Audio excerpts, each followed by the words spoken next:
Assalamualaikum dear students, I welcome you all in today's video lecture. As you all know that we are currently studying the chemical equilibrium, and from this chemical equilibrium we are today going to discuss the law of chemical equilibrium. आज का हमारा जो topic रहेगा वो रहेगा law of chemical equilibrium. As you all know हमने last lecture में law of mass action जो है वो डिस्कस किया था. लॉ ऑफ मास एक्शन को हमने समझा था. अगर आपको याद होगा तो लास्ट लेक्चर में हमने लॉ ऑफ मास एक्शन को समझा था.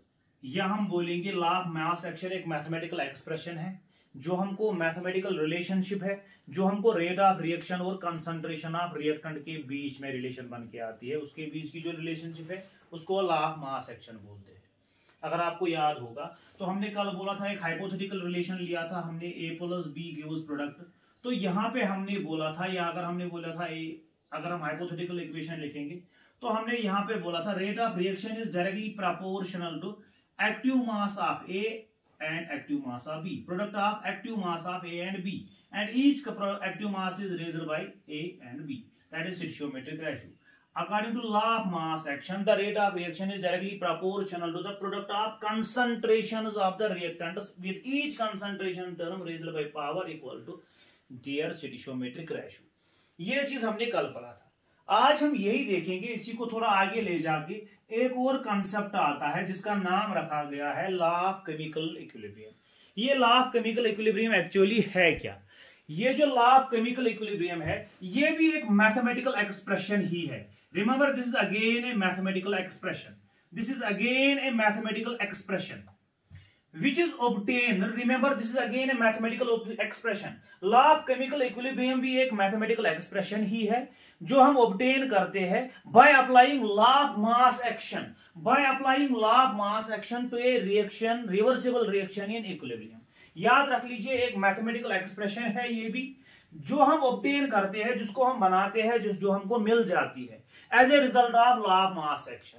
ये लॉ ऑफ मास एक्शन का ही रिजल्ट है, लेकिन रिजल्ट तब है ये जब एक रिवर्सिबल रिएक्शन जो कि इक्विलिब्रियम में है उसी पे अगर हम अप्लाई करते हैं law of mass action.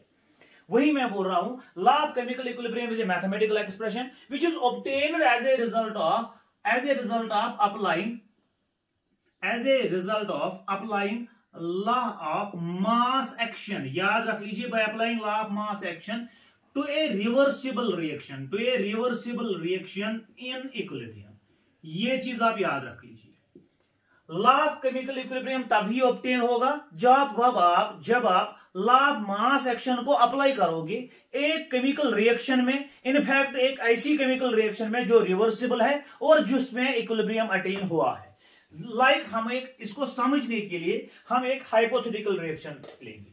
In order to understand the law of chemical equilibrium, let us take a hypothetical equation. एक hypothetical equation लेंगे, imaginary equation एक लेंगे, like A plus A times A into B times B gives C times C plus D times D.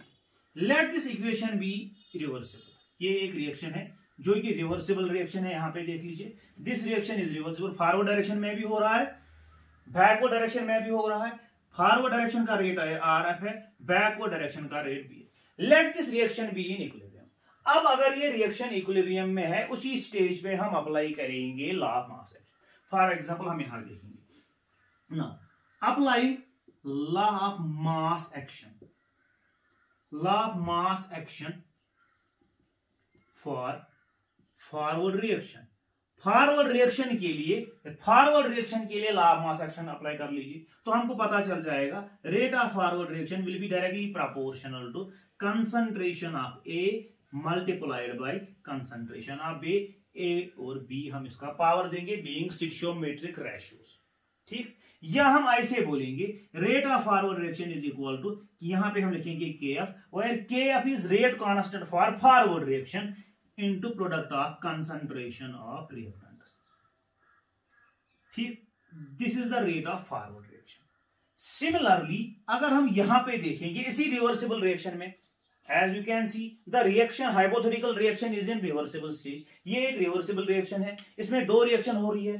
Forward reaction भी हो रही है और backward reaction भी हो रही है। अगर आपको रेट ऑफ फॉरवर्ड रिएक्शन बतानी है तो आपने अप्लाई किया law of mass action. Similarly अगर आपने रेट ऑफ बैकवर्ड रिएक्शन बतानी है, अब अगर आपको रेट ऑफ बैकवर्ड रिएक्शन चाहिए, इसके लिए भी आप लॉ ऑफ मास एक्शन ही अप्लाई करेंगे, लेकिन फर्क सिर्फ इतना रहेगा, for backward reaction C and D will serve as reactant. बस बैकवर्ड रिएक्शन के लिए C and D will serve as reactant, while as A and B will serve as product.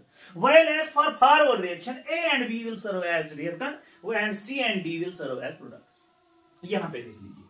Similarly, rate of backward reaction भी जो है वो directly proportional रहेगा product of concentration of C and D, लेकिन C का power C रहेगा, D का power D रहेगा। ये रिएक्टेंट सर्व करेगी। या हम लिखेंगे और rate of backward reaction will be equal to Kb, where Kb is rate constant for backward reaction into C raised to power C, D raised to power D। ठीक, इसका नाम आप 1 दे दीजिए, इसका नाम आप 2 दीजिए। याद रख लीजिए where Kf is rate constant, velocity constant भी जिसको बोलते हैं for forward reaction। Kf हमारा रहेगा velocity constant, यहां रहेगा rate constant for forward reaction, and Kb, this Kb will be the rate constant for velocity constant for backward reaction। ठीक, इसको नोट डाउन कर लीजिए आप। फिर से मैं बोल रहा हूं, लॉ ऑफ केमिकल इक्विलिब्रियम है क्या? याद रख लीजिए, लॉ ऑफ केमिकल इक्विलिब्रियम एक मैथमेटिकल एक्सप्रेशन है, ये एक मैथमेटिकल इक्वेशन है जिसको हम ऑब्टेन करते हैं। तब कब ऑब्टेन करते हैं? जब हम लॉ ऑफ मास एक्शन को अप्लाई करते हैं एक रिवर्सिबल रिएक्शन में, जो रिवर्सिबल रिएक्शन लेकिन इक्विलिब्रियम में हो। कैसे ऑब्टेन करते हैं वही मैं बता रहा हूं। यहां पे आ जाइए, इसको समझने के लिए मैंने एक हाइपोथेटिकल रिवर्सिबल रिएक्शन ली है। This is a hypothetical reversible reaction in which A and B are reactants and C and D are products for forward reaction, and for backward reaction C and D are reactants while as A and B are products for backward reaction। हमने forward reaction के लिए भी law of mass action apply किया और backward reaction के लिए भी law of mass action apply किया।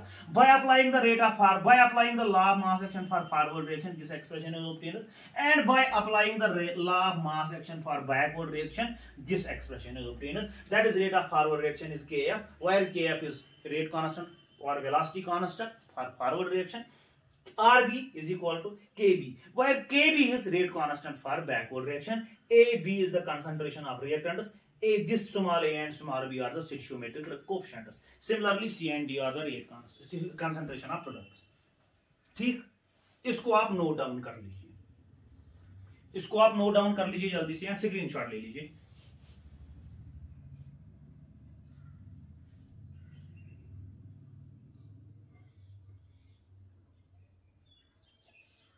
ठीक, अगर आप यहां तक पहुंच गए तो आप एक चीज और रख लीजिए। Now suppose this reversible reaction is in equilibrium. ठीक, अगर ये इक्विलिब्रियम में है, देन वी नो, हमको पता है एट इक्विलिब्रियम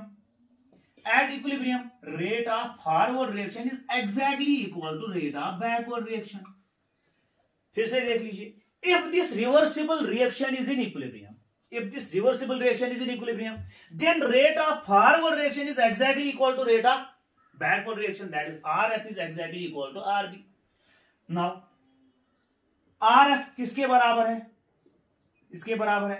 Rb किसके बराबर है? इसके बराबर है। now write it as third, substitute the value of 1 and 2 in equation third। substitute the equation 1 and 2 in 3। हमको क्या मिलेगा यहां से? वी गेट, हमको क्या पता चलेगा? Sir rate of forward reaction इसके बराबर होता है, किसके बराबर? Sir rate of forward reaction is K concentration of A into concentration of B raised by power A and B, that is respect to stoichiometric coefficients, while as rate of backward reaction is Kb concentration of C into concentration of D। इसका power C लिखेंगे, इसका power D लिखेंगे, C and D being stoichiometric coefficients of concentration of C and concentration of D। ठीक, अब आप यहां पे आ जाइए, sir Kf being velocity constant और rate constant, इसका वैल्यू constant रहेगा। Kb being velocity constant or rate constant for backward reaction, that is Kf is velocity constant for forward reaction, Kb is velocity constant for backward reaction. इन दोनों को एक side में लाइए. Rate constant को अगर हम इसको रीअरेंज करेंगे तो Kf डिवाइडेड बाई Kb, ये किसके बराबर बन जाएगा? Concentration of C divided by A. ठीक. सिंपली मैंने ये वाली मैथमेटिकल एक्सप्रेशन जो है, ये वाला जो एक्सप्रेशन है, इसको मैंने रीअरेंज किया. कैसे रीअरेंज किया? मैंने दो कांस्टेंट को एक साइड में लाया और दो कंसंट्रेशन टर्म्स को एक साइड में लाया. ठीक. By doing so we get this expression. अब आप यहां पे देख लीजिए, Kf being constant, Kb being constant, दो कांस्टेंट का डिवीजन भी क्या मिलेगा? कांस्टेंट ही मिलेगा. Let it be represented by K और it be represented by Kc. यहां K से रिप्रेजेंट करेंगे या रिप्रेजेंट करेंगे Kc से, आपकी मर्जी है. यहां K से रिप्रेजेंट कर लीजिए, Kc से भी रिप्रेजेंट कर सकते हैं. This Kc is called as equilibrium constant. Remember, this is velocity constant और रेट कांस्टेंट, लेकिन इन दोनों का डिवीजन जो रहेगा that is called as equilibrium constant Kc. C किस लिए? Because equilibrium constant represented in terms of concentration of products and concentration of reactants. C stands for in terms of concentration. ये किसके बराबर आएगा? Product of C and product of D. C raised to power C, D raised to power D, A raised to power A, B raised to power B. This expression in equilibrium is called as law of chemical equilibrium. इसी expression का नाम दिया गया है law of chemical equilibrium. और ये जो constant है Kc, इसको बोला गया है equilibrium constant. Remember, where Kc is equilibrium constant represented in terms of concentration of products and reactants. इसको हम डिफाइन भी करेंगे. इसको आप नोट डाउन कर लीजिए. यहां पे आ जाते हैं. Remember, where Kc is equilibrium constant in terms of concentration. Equilibrium constant in terms of concentration, क्योंकि अगर रिएक्टेंट या प्रोडक्ट में कोई एक भी गैस है तो हम यहां पे Kp भी लिख सकते हैं. उसको आगे डिस्कस कर लेंगे. P stands for pressure, partial pressure, in terms of partial pressure. इसको आप नोट डाउन कर लीजिए या स्क्रीनशॉट ले लीजिए जल्दी से. Remember, this expression that is Kc is equal to this divided by this, concentration of products divided by concentration of reactants equal to Kc, which is called as equilibrium constant.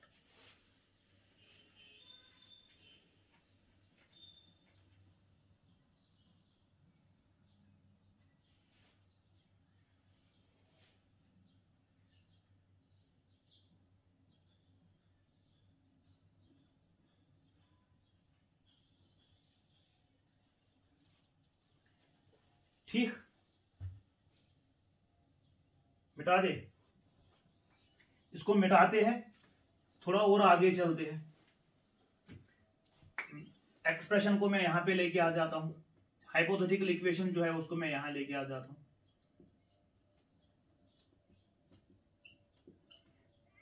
This is a chemical reaction, hypothetical chemical reaction in equilibrium. ठीक, समझ आ रहा है? देख लीजिए, हमने क्या किया? Forward reaction के लिए law of mass action apply किया, बैकवर्ड रिएक्शन के लिए law of mass action apply किया. फिर क्या किया हमने? फिर हमने बोला eight equilibrium rate of forward reaction बराबर रहेगा rate of backward reaction.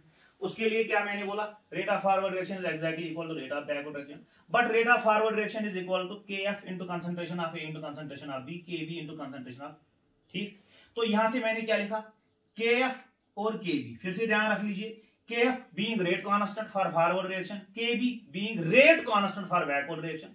Eight constant temperature, याद रख लीजिए, at a particular temperature Kf का भी वैल्यू कांस्टेंट रहेगा, Kb का भी कांस्टेंट रहेगा. दो कांस्टेंट का डिवीजन एक और कांस्टेंट बनाएगा जिसका नाम मैंने Kc रखा. ठीक, and that is called as equilibrium constant. Remember, Kf and Kb at a particular temperature they will be a constant. Forward reaction के लिए भी कांस्टेंट, बैकवर्ड रिएक्शन के लिए भी कांस्टेंट. जब दो कांस्टेंट को डिवीजन करेंगे तो इनका प्रोडक्ट, इनका डिवीजन भी क्या आएगा? कांस्टेंट ही आएगा। ये जो कांस्टेंट बन के आ रहा है इसका नाम हमने दे दिया इक्विलिब्रियम कांस्टेंट, या मैंने लिखा KC equilibrium constant in terms of concentration of reactants and product. ठीक, this expression that is KC is equal to concentrate product of concentration of C and D raise power C and D divided by concentration of A into concentration of B, इसका power A इसका power B. This expression in chemistry is called as law of chemical equilibrium and Kc is called as equilibrium constant. समझ आ रहा है? Kc is called as equilibrium constant. Capital Kc equilibrium constant, आप Kb लिख सकते हो या चाहो तो Kc भी लिख लो. C stands for concentration. ठीक, this expression is called as law of chemical equilibrium. और इसका क्या नाम है? Kc is called as equilibrium constant. अगर आपसे पूछा जाए डिफाइन करो इक्विलिब्रियम कांस्टेंट को, डिफाइन Kc इक्विलिब्रियम कांस्टेंट, तो आप क्या डिफाइन करेंगे? Simply equilibrium constant Kc may be defined as, remember Kc की डिफिनेशन भी लॉ ऑफ केमिकल इक्विलिब्रियम से ही आएगी। Equilibrium constant capital K may be defined as ratio, किसका रेशो? Ratio of concentration of products to that of reactants with each concentration that is reactants and products raised by power equal to their respective stoichiometric ratios. ठीक, फिर से देख लीजिए, equilibrium constant K may be defined as ratio of product of concentration of products to that of reactants with each concentration term raised by power equal to its stoichiometric ratio, that is called as equilibrium constant. ठीक, एक बार फिर से देख लीजिए, यहां पे आ जाइए। Equilibrium के कांस्टेंट K की डिफिनेशन दे दी है, तो इक्विलिब्रियम कांस्टेंट किसके बराबर है? It is basically ratio. Ratio किसका? Sir it is the concentration of products, this is the concentration of reactants. वही मैंने बोला, ratio of concentration of products to that of concentration of reactants. Hypothetical equation में देख लीजिए, sir this is product, this is reactant, ratio of concentration of product to that of reactant with each concentration term raised by power equal to its stoichiometric ratio which is A B C D for A B C and D. A B C D are powers but they are actually stoichiometric ratios. ठीक, note down कर लीजिए इसको भी जल्दी से।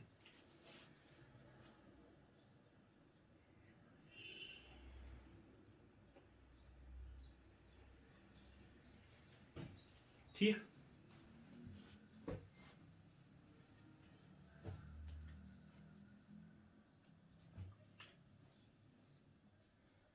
ये रहा Kc। अब मान लीजिए suppose if A B C and D, अगर ये सब के सब गैस है या एट लीस्ट इनमें से एक कम से कम गैस है, then at that time Kc is replaced by Kp where P stands for partial pressure। याद रख लीजिए, अगर इनमें से फॉर एग्जांपल A इनमें से कोई एक भी गैस है या सबके सब गैस है,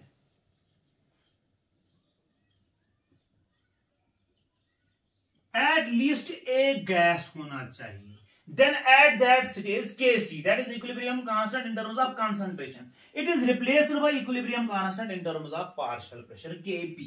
Kp किसके बराबर होता है? ये होता है partial pressure of C raised power C into partial pressure of D raised power D। जरूरी नहीं है ब्रैकेट में लिख लीजिए, partial pressure of A raised power A, partial pressure of B raised power B।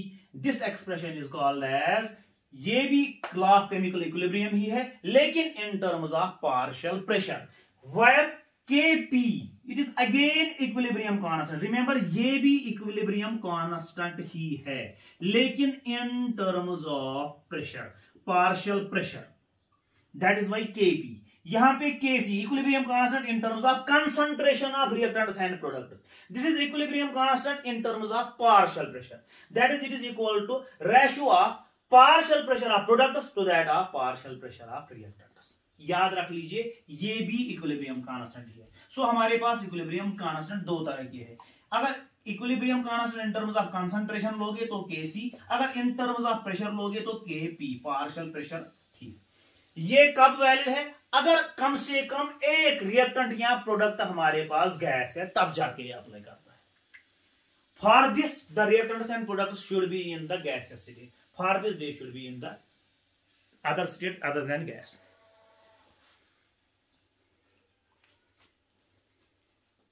जल्दी से नोट डाउन कर लीजिए।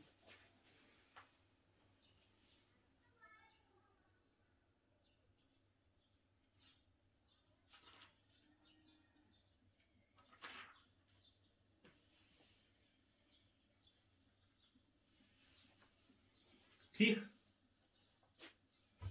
मिटा दे, फिर से याद रख लीजिए। अगर ये हाइपोथेटिकल रिएक्शन है, इसमें गैसेज इन्वॉल्व है, तो इक्विलिब्रियम कांस्टेंट को आप in terms of partial pressure भी रिप्रेजेंट कर सकते हो ऐसे, where PC is partial pressure of C, PD is partial pressure of B, PA is partial pressure of A, PB is partial pressure of B. इनको ratio निकाल दीजिए तो equilibrium constant मिल जाएगा आपको, लेकिन in terms of partial pressure.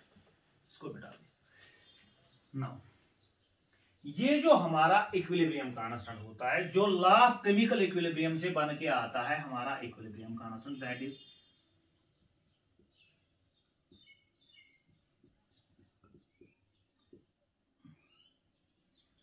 this is equilibrium constant. This is law of chemical equilibrium and this is called as equilibrium constant. इसके कुछ कैरेक्टर्स होते हैं जिनको याद रखना जरूरी है। इसके कुछ कैरेक्टर्स होते हैं या इसके कुछ कैरेक्टरिस्टिक्स होते हैं, that is the characteristic features of equilibrium constant. पहला इसका जो कैरेक्टर रहेगा, remember this equilibrium constant is always constant for a particular reaction.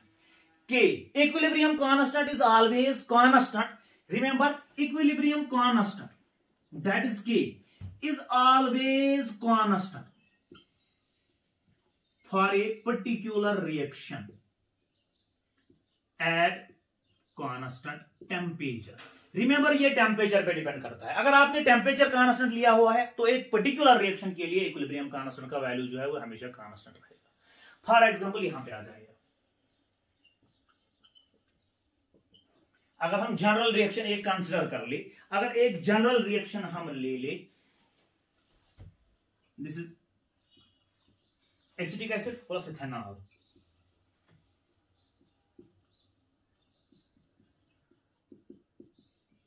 This is general reaction. ठीक, अगर ये इक्वेशन है, अगर आप इसका इक्विलिब्रियम कांस्टेंट निकालना चाहे तो वो 4.0 मिलेगा। This equilibrium constant will always be equal to 4.0 at a particular temperature. याद रख लीजिए, इसका वैल्यू एक रिएक्शन के लिए कांस्टेंट रहता है। ठीक, फिर से देख लीजिए, इक्विलिब्रियम कांस्टेंट के, इसका वैल्यू एक पर्टिकुलर रिएक्शन के लिए हमेशा कांस्टेंट रहता है but at particular temperature. For example अगर आपने ये रिएक्शन कंसिडर कर लिया है एट 25 डिग्री सेंटीग्रेड, अगर ये रिएक्शन आप कंसिडर करेंगे एट 25 डिग्री सेंटीग्रेड, इसका इक्विलिब्रियम कांस्टेंट केस जो निकलेगा, इसका वैल्यू हमेशा 4.0 ही होगा। Equilibrium constant will always be equal to 4 at particular temperature, that is at 25 degree. ये कभी भी 5 नहीं होगा इस रिएक्शन के लिए, बट कंडीशन ये है टेम्परेचर चेंज नहीं होना चाहिए, टेम्परेचर 25 होना चाहिए। ठीक, दूसरा कैरेक्टरिस्टिक फीचर इसका आप देख लीजिए। इसका जो दूसरा कैरेक्टरिस्टिक फीचर है, अगर आप रिएक्शन को उल्टा करते हो, if reaction is reversal, if reversible reaction is reversal, अगर आप इसको रिवर्स करते हो, दैट इज, अभी आपने यहां से स्टार्ट किया था, अब आप स्टार्ट यहां से करोगे तो इक्विलिब्रियम कांस्टेंट भी जो है वो भी रिवर्स हो जाएगा। If reaction is reversal then equilibrium constant is also reversal, that is, अगर आप यहां से स्टार्ट करते हो CH3 COO C2H5 plus water, ये क्या बनाएगा CH3 COOH प्लस C2H5OH। देख लीजिए ये वाली रिएक्शन और ये वाली रिएक्शन को ध्यान से देख लीजिए। Sir this reaction is exactly reverse of this reaction. यहां पे मैंने स्टार्ट किया था, ये रिएक्टेंट थे, ये प्रोडक्ट था, लेकिन दूसरी रिएक्शन में जो यहां पे रिएक्टेंट प्रोडक्ट थे वो रिएक्टेंट बन के आ गए, दैट इज इस रिएक्शन को मैंने रिवर्स किया है। वही मैंने बोला, if A reaction in equilibrium, if A reversible reaction in equilibrium is reversal, इसको आप रिवर्स करोगे, यानी कि जो पहली रिएक्शन में प्रोडक्ट थे उसको रिएक्टेंट बनाओगे, तो इक्विलिब्रियम कांस्टेंट क्या होगा, रिमेंबर एट 25 डिग्री सेंटीग्रेड इसका वैल्यू जो होगा वो 1/4.0 होगा, दैट इज 0.25। वही मैंने बोला, if reaction in equilibrium is reversal, equilibrium constant का वैल्यू भी इनवर्स आ जाएगा 1/that equilibrium constant. Note down कर लीजिए जल्दी से।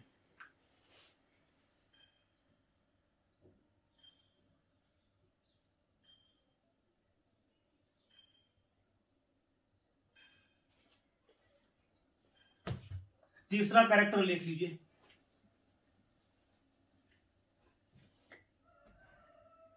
Third character, if reaction reversible reaction is divided by 2, इसको डिवाइड कर लीजिए किससे, 2 से, then equilibrium constant will be under root के, इसका रूट बन जाएगा। इसको समझ लीजिए, अगर आप रिएक्शन को डिवाइड करते हो दो तो इक्विलिब्रियम कांस्टेंट का रूट बन जाता है। देख लीजिए कैसे। फॉर एग्जांपल मैंने ये रिएक्शन लिया है,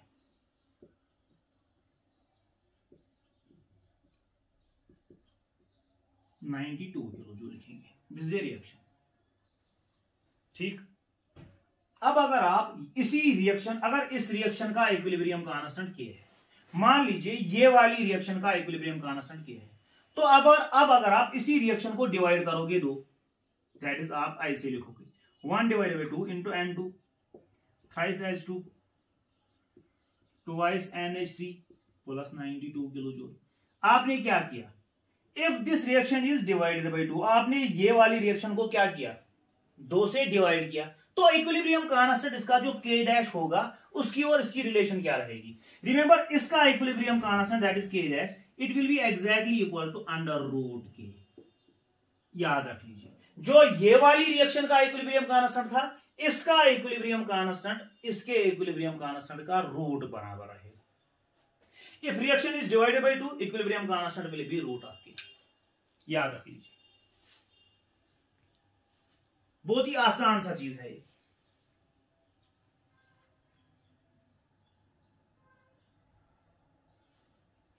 ठीक, फिर से लिख लीजिए, if reaction is divided by 2, the equilibrium constant for the reaction will be square root, लिख लीजिए square root of K, that is under root K। इसका इक्विलिब्रियम कांस्टेंट K, इसको मैंने डिवाइड किया 2 से, तो नया इक्विलिब्रियम कांस्टेंट जो बन जाएगा वो बन जाएगा square root K।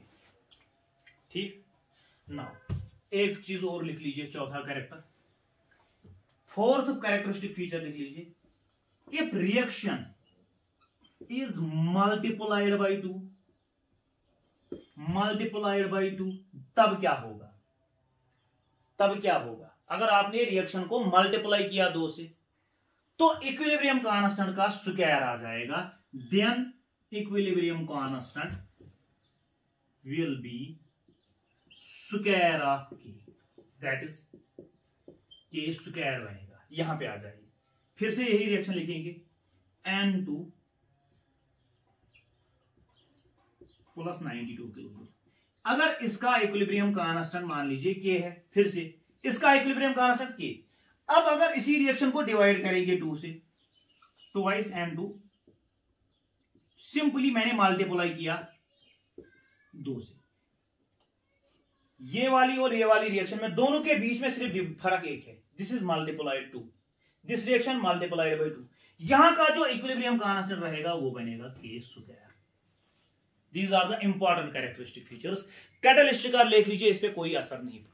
Remember, equilibrium constant does not depend upon the catalyst. ठीक, तो इसको आप ध्यान से देख लीजिएगा, इसको आप ध्यान से देख लीजिएगा, इसको आप अच्छे से समझ लीजिएगा। आगे इंपॉर्टेंट क्वेश्चन आ रहा है, दैट इज लीचट-लायर्स प्रिंसिपल, बहुत ही इंपॉर्टेंट क्वेश्चन है जिसको आगे लेक्चर में डिस्कस कर लेंगे।